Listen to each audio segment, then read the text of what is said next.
Olá, belezas! Essa beleza aqui que tá falando é a Milena Aquino e você tá no Mia Aquino Leitura Ativada. Esse canal nasceu para compartilhar as ideias que encontram em livros. E essa playlist é a playlist do pior ano da sua vida, contada pelos livros. Você é uma beleza antiga aqui no canal? Então deixa seu like, porque eu tô percebendo que tem muita gente, ou seu dislike também, que tem muita gente que tá vendo os vídeos, mas não tá deixando o like ou o dislike, né? Então deixa. E se você é uma beleza que chegou agora, nunca viu essa beleza aqui, é o seguinte, espera, analisa, vê o que eu vou falar. Se alguma riqueza tocar o teu coração, se alguma frase tocar o teu coração, tu vai e dá o like. Se nenhuma, tu vai e faz o quê? Dá o dislike. Mas pronuncia. Simbora. Livro de hoje, O Herói e o Fora da Lei. Gente, tem uma coisa pra falar pra vocês. Da pilha de livros do pior ano da sua vida, o que tem acontecido? Foram 19 até agora, porém, apenas 2 desses livros foram feitos por mulheres. O primeiro, que eu vou deixar ele aqui na descrição e também no card pra você, é o quê? É o livro O Poder da Presença, de Amy Cuddy. Eu fiz uma resenha aqui, tá lá pra você conferir, e hoje é esse, que é um livro feito por mulher também, no caso, 2 mulheres. O livro tem 376 páginas, o livro tem 21 capítulos, o livro tem 7 partes. O livro é de folhas, vou pegar aqui pra vocês, ó, de folhas brancas, agradável, e eu queria falar com vocês sobre essa capa. Essa capa, pra mim, reflete toda a ideia do livro que eu vou falar pra vocês. Foquem aqui, já assim, nos primeiros segundos do nosso encontro aqui. Esse livro, com essas cores, depois que eu conheci o conteúdo, eu vi que essas cores, que esse design, tudo combina com a teoria, e é incrível. Comecemos pela cor. O vermelho, pra mim, sempre quer dizer alerta, perigo, uma coisa apaixonante, uma coisa que vai te trazer uma profundidade e um perigo ao mesmo tempo. Então veja, tem vermelho na frente, tem vermelho atrás. Olha isso. E a imagem é uma imagem única. Olha aqui, é uma imagem única. E na parte de cima a gente tem um homem com uma espada na mão, cavalgando um cavalo que está no céu. E aqui embaixo a gente tem um ser estranho que está numa água. Veja que curioso. No processo dessa resenha você vai entender que esse livro, ele sempre traz essa dualidade. Ele sempre traz essa perspectiva de que um tema tem a parte que é superior e soberana, e também tem a parte que é inferior, difícil, problemática, um aspecto grosseiro, é um aspecto violento e perigoso. Olha essa cara aqui, ó. Muito bem. Esse é o livro de Margaret Mark e Carol S. Pearson. Gente, que livro, e essas foram as ideias iniciais do livro, é uma introdução que eu sempre faço. Agora, vamos para aqueles 4 passos que eu sempre explico um livro pra gente. Qual o tema central, então? É um sistema, um método que as autoras analisaram, criaram, pesquisaram, projetaram, com o foco no significado para a identidade de marcas, que serve tanto para pessoas que trabalham com marketing, como para as pessoas que querem consumir algo. Então, o objetivo das autoras é educar tanto os profissionais do marketing, tanto pessoas que lidam com construção de marca, identidade de marca, quanto com pessoas que querem consumir algo. Ela educa essas 2 coisas. Inclusive, elas dizem que é uma problemática entre os profissionais, porque eles não foram educados para perceber esse significado que tem a base dos arquétipos. E elas projetam essa teoria a fim de educar, de dar um estalo na mente das pessoas que trabalham com isso. Dar um estalo de alerta, para mostrar os 2 lados, o alerta e o perigo, e a glória e a sabedoria e o alto nível desse tema, arquétipos. Agora, eu vou contar para vocês as frases que comprovam isso que eu tô dizendo, que comprovam o tema central, tá bom? Então vamos lá. Primeira frase, gente, tá aqui, ó. Cola aqui com a minha beleza e foca. Tá na página 35 e fala e define os arquétipos. Os arquétipos são pulso de uma marca, porque transmite um significado que faz os clientes se relacionarem com o produto como se esse fosse realmente vivo. Muito bem. Elas estudaram e também pegaram Elas estudaram, pesquisaram e pegaram pessoas, estudiosos, que baseou essa teoria dela. Um dos mais famosos que baseou essa teoria, que elas usaram, é um chamado Jung, Jugn. E tem outros que elas baseiam essa teoria dela. E eles já falam de arquétipos. Então, elas pegam e colocam isso para criar esse sistema, para criar essa ideia, para ensinar profissionais do marketing, para quem quer construir a sua marca e para quem quer entender de marca com curiosidade apenas. Agora, eu quero falar com vocês sobre uma segunda frase que está aqui na página 282. Olha aqui. O marketing de estilo de vida levou à premissa de que as pessoas querem ver imagens espelhadas de si mesmas na propaganda. Caso contrário, não se identificarão com os anúncios. O marketing arquetípico assume o extremo oposto. A ideia de que os anseios irrealizados levam as pessoas a responder em um nível mais profundo às coisas que estão ausentes e não às coisas que elas já têm. As pessoas não se cansam das ideias arquetípicas, mesmo vendo-as repetidamente durante anos ou décadas. Múltiplas gerações de consumidores, segmentos socioeconômicos e etários e mercados globais, tão diferentes entre si como a noite e dia, ainda são universalmente atraídos por elas.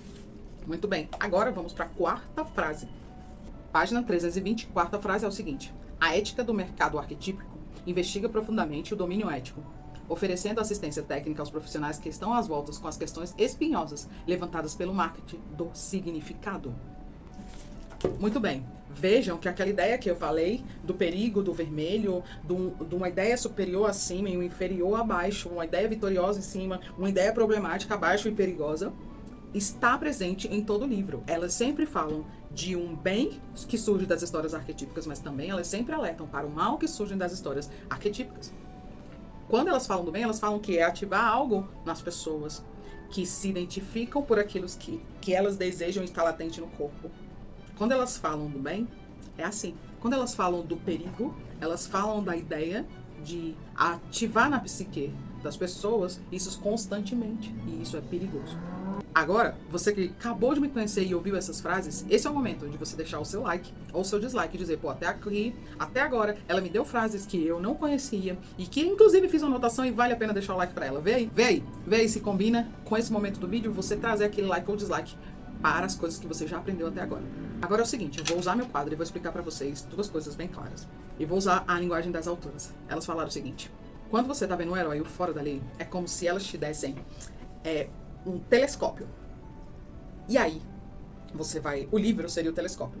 Você vai usar, e com esse telescópio, que é o livro, você vai alcançar a visão lá, olhando pro céu. Você vai alcançar 12 estrelas, que são os 12 arquétipos. E aí você, nossa, uau, identifiquei as estrelas.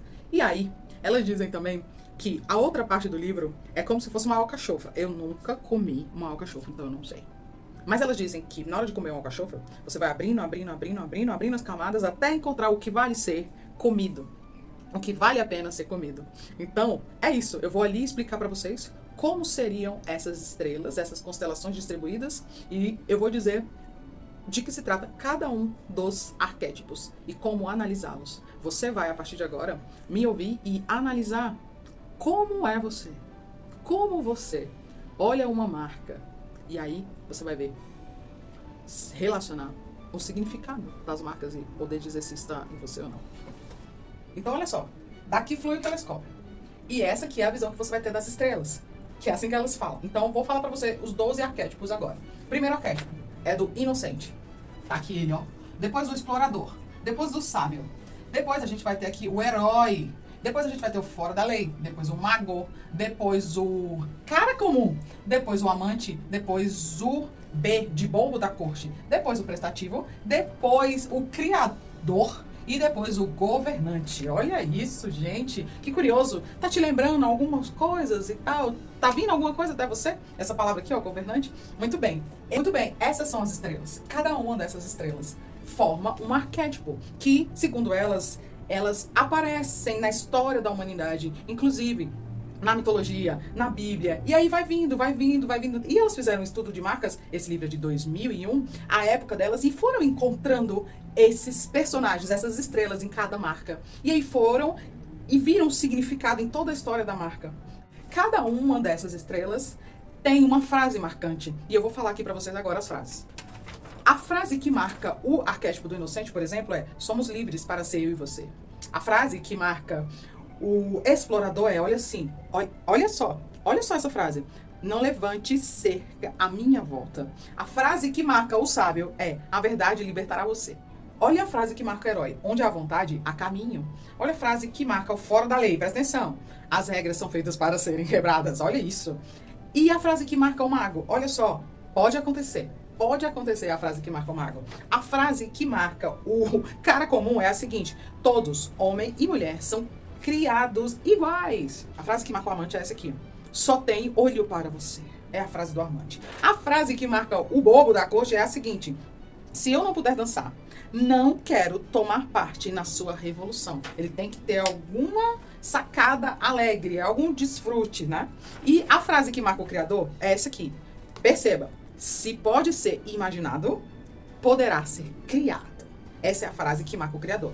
A frase que marca o prestativo é, presta atenção, ama teu próximo como a ti mesmo. E a frase que marca o governante é a seguinte: o poder não é tudo, é só o que importa. Ainda existe outra forma de você perceber esse método. E elas dividiram da seguinte forma. São desejos, eu diria. São desejos. Então, ela dividiu em setas que se cruzam. Por que setas se cruzam? Gente, porque, segundo elas, os seres humanos têm todos os arquétipos, uns mais, uns menos. E eles aparecem nas marcas. Um mais, uns menos. Um no início, outro no meio, outro no final. Eles se misturam. Mas aqui, dessa forma, elas explicam o seguinte. Tem marcas que estão focadas em independência. Esse I aqui é de independência. Tem marcas que estão focadas em maestria. O M é de maestria. Tem marcas que estão focadas em pertencimento. O P é de pertença. E tem marcas que estão focadas em estabilidade. Você, em algum momento da sua vida, já pensou em ser independente, em ter maestria, em pertencer a algum grupo e estabilidade. Certamente. Então agora eu vou dizer os 3 de cada um. Aqui, curiosamente, formam o quê? 12. Olha isso, que coisa curiosa, né? Que coisa curiosa. Muito bem, os que desejam a independência são o inocente, o explorador e o sábio. Os que desejam a maestria são o herói, o fora da lei e o mago. Os que desejam a pertença, presta atenção, olha aqui, foca na minha beleza, são os cara comum, o amante e o bobo da corte. E os que desejam a estabilidade são aqueles que são prestativos, aqueles que são criadores e aqueles que são governantes. Gente, olha só, analisando esses perfis, analisando esses arquétipos, a gente se analisa. A gente se analisa diante de uma marca. Por exemplo, eu vou dizer aqui pra vocês. Quando eu consumo os vídeos do YouTube, eu procuro canais que me tragam o quê? Independência no conhecimento. Então, eles vão me ensinar coisas que eu não sei. Então, eu procuro independência em canais. Eu procuro isso. Então, aí você já pensa, poxa, então ela pode ser inocente, exploradora ou sábia. Esse é o perfil. Isso aqui é uma divisão, um quadrante possível daquelas constelações. Isso aqui dá pra gente entender o que as autoras quiseram dizer pra nós. Então é o seguinte, essa teoria é verdade? Pra mim, essa teoria é verdade. E ela tem um lado positivo e um lado negativo, sim. E ela tem um lado que te ativa, sim. E tem um lado que te liga, que te alerta. Sim, tem sim. Gente, eu fui vendo aqui e me analisando como consumidora. É a mais pura verdade. Eu compro alguma coisa, eu tenho desejo de algo pra me abastecer de informação e me tornar independente. Por exemplo, eu gosto de ler livros pra não ter ignorância sobre determinado assunto. E aí, você vindo pra cá, ó, foca aqui. Esse é um dos desejos do sábio. Tem outra forma de você também se analisar segundo a teoria dos arquétipos indicada pelas autoras, que ela fala o seguinte, foca aqui comigo. Eles têm uma meta, um desejo, uma estratégia, uma armadilha e um dom. Eu vou ler aqui pra vocês o específico do sábio, que é o arquétipo que me chama a atenção, porque eu tenho esse medo que eu vou contar aqui pra vocês e outras coisas. Olha só como eu me identifico. Veja, o sábio, o desejo do sábio é a descoberta da verdade. A meta do sábio é usar a inteligência e a análise para compreender o mundo. O que eu vi falando aqui no canal? Eu vi falando a diferença entre saber, entender e compreender. E é isso. Olha. O maior medo do sábio é ser enganado, iludido. É a ignorância. Você se sente assim? Você tem esse medo de ser ignorante em alguma coisa? E aí a estratégia do sábio é buscar informação e conhecimento, autorreflexão, compreensão dos processos de pensamento. E a armadilha do sábio é pode estudar os assuntos durante toda a vida e nunca agir. Isso é uma das armadilhas do sábio. Ficar só estudando e não praticar nada. E por último, é o dom do sábio. O que é? É a sabedoria e a inteligência. Gente, que teoria, hein? Que teoria. Eu fiquei assim, pensando no meu consumo, né? Porque o objetivo da autora é também falar para as pessoas que consomem. Então, eu fiquei pensando no meu consumo. Quais são as marcas que eu gosto de consumir que me dão sabedoria, que me tiram da ignorância? Por exemplo, YouTube. Eu prefiro mais a marca YouTube do que a marca Instagram. Eu tenho o Instagram, mas eu prefiro mais o YouTube. Porque o YouTube me dá uma sensação, eu tenho uma sensação de ficar mais sábia consumindo os itens do YouTube. que diminui a minha ignorância. Então, pra mim, na minha vida, eu consegui ver como consumidora esses aspectos. Eu também olhei muito pro aspecto do criativo. Do criativo não, né? Do criador. Ela não chama criativo, ela chama criador. Olhei muito. Eu tive um lampejo de achar que a teoria tinha a ver com o arquétipo do herói e o arquétipo do fora da lei, né? Eu fiquei pensando que poderia ser isso a teoria do livro. Mas não é centralizado nesses dois. O livro é distribuído para análise de todos. Então, todos terão o desejo, a meta, o medo, a estratégia, a armadilha e o dom. Todos os 12. As autoras fazem uma análise minuciosa de cada um dos 12. Isso ela chama de o telescópio. Lembra que eu comecei o desenho telescópio? Muito bem, pra mim, ler esse livro me deu realmente uma visão de telescópio, de consumidora, que abre todo o entendimento para perceber o que a marca pode ativar em mim. Sim, então pra mim essa teoria é verdade, esse foi o passo 3. E agora vamos para o passo número 4. O passo número 4 é, e daí essa teoria deste livro na minha vida? E daí essa teoria deste livro na minha vida é o seguinte, eu quero propor aqui pra vocês. Vocês querem uma parte número 2 deste livro? Na parte número 2 eu posso apresentar pra vocês o quê? A parte alcachofra da história. Eu quero te fazer a pergunta, você quer o vídeo 2 da teoria dos arquétipos contida neste livro, O Herói e o Fora da Lei, que é o quê? A alcachofra.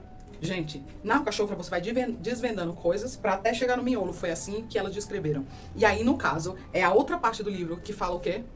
Como você deve construir uma marca. Não esquece, conta pra mim o seu desejo. E daí esse livro da minha vida que eu quero saber se você, general do reino, governante, quer a parte 2, quer saber como faz pra criar sua marca a partir desse livro, que aí eu trago os 2 comos. São 2 comos. Eu explico os 2 comos pra você. Beijo da minha beleza pra sua. Fique bem. Até a próxima resenha do canal. Tchau. E bora governar no mundo da leitura.